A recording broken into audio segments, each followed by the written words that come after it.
Doctor சொல்லணும், இன்னொரு 6 மாதத்தில் நீ சத்திடுவேன்னு.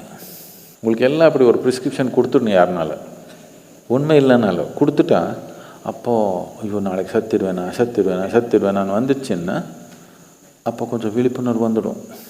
இது பிடிச்சி என்ன பண்ணிக்க போகிறேன், இது ஏதோ எப்பவுமே இருக்கிற மாதிரி காப்பாற்றணும்னு இருக்கிறோம்.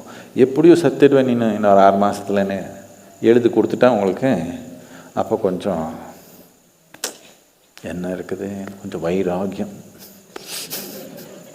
வைராக்கியம் வந்துடும். டெய்லி இன்னைக்கு சத்திடுவேனா, நாளைக்கு சத்திடுவேனான்னு கொஞ்சம் வந்துச்சுன்னா இப்போ கொஞ்சம் யோசிக்கலாம். என்ன நாளைக்கு சாக முடியாதா? முடியாதா? முடியும், வேண்டாம். ஆனால் முடியாதா? முடியும் தானே. இது நிலையில்லாதது இல்லை என்ற விழிப்புணர்வு நமக்கு வந்துச்சுன்னா மித்த விழிப்புணர்வில் தானாகவே மறந்துடும். அவ்வளோதான் தேவை.